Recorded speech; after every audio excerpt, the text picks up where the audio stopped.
दम नहीं है मोदी जी में, और बिल्कुल भी दम नहीं है।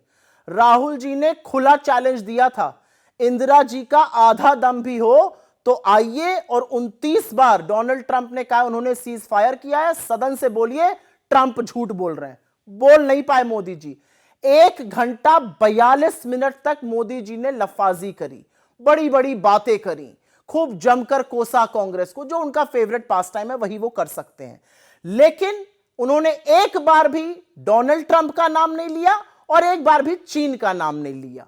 अलबत्ता नेहरू जी का नाम उन्होंने 15 बार लिया। कभी कभी तो लगता है कि अगर पंडित नेहरू ना होते तो अपने नरेंद्र क्या बोलते सदन में। खैर, डोनाल्ड ट्रंप का नाम ना लेना और चैलेंज जब किया गया, चुनौती जब दी गई, उसके बाद भी ना लेना, इस बात का सबूत है कि मोदी जी डरते हैं। क्यों डरते हैं मुझे नहीं पता। राहुल गांधी जी ने उनसे उनकी बीच स्पीच में कहा भी, कह दीजिए डोनाल्ड ट्रंप झूठ बोल रहे हैं। मोदी जी पानी पीने लगे और कैमरा जाके ओम बिरला जी पर टिक गया। खैर, चीन की जहां तक बात है, हमारी सेना के प्रमुख, हमारी शूरवीर पराक्रमी सैनिक ये कह रहे हैं कि हम पाकिस्तान से नहीं, हम तो चीन से लड़ रहे थे, पाकिस्तान तो सिर्फ एक फ्रंट था। उस चीन का मोदी जी ने 1 घंटा 42 मिनट में एक बार भी नाम नहीं लिया। अरे अपनी सेना का तो साथ देते, लेकिन वो भी दम नहीं दिखा पाए मोदी जी। खैर, मोदी जी ने लफाजी करी, मोदी जी इतिहास में चले गए। मोदी जी वर्तमान की कहां बात करते हैं। बात करते करते मोदी जी ने एक बात कही कि खून और पानी एक साथ नहीं बह सकता है। यह सही बात है, नहीं बह सकता है, लेकिन खून और क्रिकेट मैच कैसे एक साथ होता है मोदी जी, जरा यह भी हमें समझाइए। क्योंकि जो आप कर रहे हैं उस लफाजी की असलियत यह है कि हिंदुस्तान और पाकिस्तान का क्रिकेट मैच हो रहा है, आपके प्रिय भतीजे जी जयशाह जी करा रहे हैं और आप उनसे कुछ कह नहीं पा रहे हैं। तो ये बड़ी बड़ी बातें जो सदन में करते हैं, असलियत यह है कि पाकिस्तान के साथ आपका प्रेम बड़ा पुराना है। आप ही गए थे लपके वहां बिरयानी खाने, आप ही ने उनको शपथ ग्रहण में बुलाया था, आप ही ने आईएसआई को पठानकोट बुलाया था, सबको पता है आपने क्या किया है। लेकिन क्रिकेट मैच और खून भी एक साथ नहीं हो सकते हैं, यह देश कहना चाहता है, ये वो विधवाएं कहनी चाहती हैं जिनका सिंदूर उजाड़ा गया। एक और बात, विपक्ष के तमाम लोगों ने खुले तौर पर और पूरे दिल से सेना की प्रशंसा करी और कहा कि हम 100% आपके साथ हैं। लेकिन उन्होंने एक सवाल पूछा और सवाल जवाबदेही का है। ये 200 टेररिस्ट, 200 किलोमीटर अंदर टेररिस्ट आए, अंधाधुंध गोलियां चलाई, अंधाधुंध गोलियां चली, 1 घंटे तक मौत का मंजर सिर के ऊपर घूमता रहा, आर्मी नहीं पहुंच पाई, सुरक्षा सैनिक एक भी नहीं था वहां पर। ये लोग आए कैसे? इतनी बड़ी सुरक्षा चूक हुई कैसे? ये जिम्मेदारी किसकी है? ये जवाबदेही किसकी है? एक इंटरव्यू में आकर वहां के एलजी ने कह दिया जवाबदेही मेरी। अरे है तो अपने पद से रिजाइन करिए, कुर्सी से काहे चिपके हुए हैं। लेकिन यह गलत बात है। जवाबदेही असल में अमित शाह जी की है, आपके परम प्रिय अमित शाह जी की। वो इस देश के गृह मंत्री हैं, उनकी नाक के नीचे मणिपुर जलता रहा, उनकी नाक के नीचे दिल्ली में दंगे हुए, उनकी नाक के नीचे लगातार आतंकी हमले जम्मू कश्मीर में होते रहे और फिर पहलगाम हो गया। तो जवाबदेही उनकी है, जिम्मेदारी उनकी है, चूक उनके शासनकाल में हुई है और इसीलिए इस्तीफा भी उनको देना चाहिए। लेकिन अजब सरकार है, राजनाथ जी गृह मंत्री थे, उरी हो गया, राजनाथ जी गृह मंत्री थे, पुलवामा हो गया, उसके बारे में कुछ नहीं कहा गया, उनकी कोई जवाबदेही नहीं तय हुई।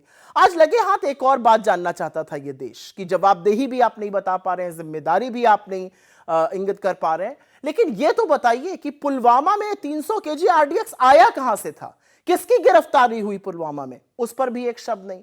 बड़ी बड़ी बातें कहना, इधर उधर की बातें कहना, कांग्रेस को कोसना, नेहरू जी तक चले जाना, आप ये सब कीजिए, लेकिन जब आप इंदिरा जी का नाम लेते हैं ना तो आप निहायत ही बौने लगते हैं।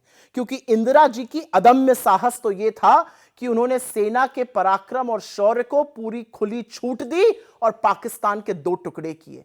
आपकी तरह बिना बताए, बिना वजह दबाव में आकर सीज फायर नहीं किया। आप लाख कहते रहिए लोगों से कि मैंने किसी नेता से बात नहीं करी, लेकिन अगर आप ट्रंप का नाम नहीं ले पाए तो 29 बार जब डोनाल्ड ट्रंप खड़े होकर यह कहते हैं कि मैंने सीज फायर कराया और ट्रेड डे का हवाला देके कराया, तो क्या वो झूठ बोल रहे हैं? और अगर वो झूठ बोल रहे हैं तो आपको जवाब देना चाहिए था।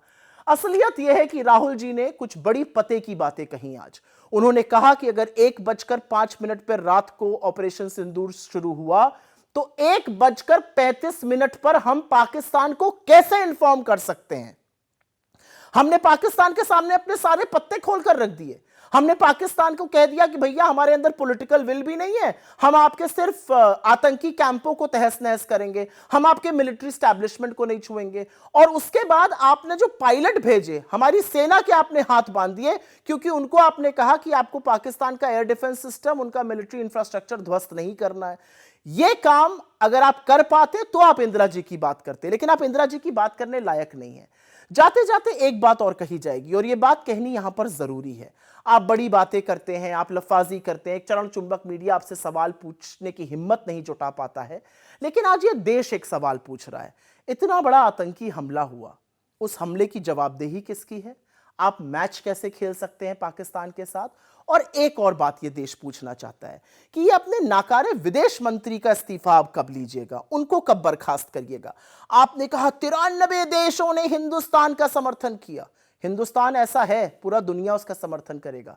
एक बात का जवाब दीजिए, क्या इनमें से एक भी देश ऐसा था जिसने पाकिस्तान की बुराई करी, जिसने पाकिस्तान की निंदा करी, जिसने पाकिस्तान से उमड़ते हुए टेरर की निंदा करी और खुलकर बोला कि पाकिस्तान ने गलत किया? एक भी देश ऐसा नहीं था, ना ब्रिक्स में, ना क्वाड में, किसी भी मल्टीलैटरल में आप वो नहीं कर पाए।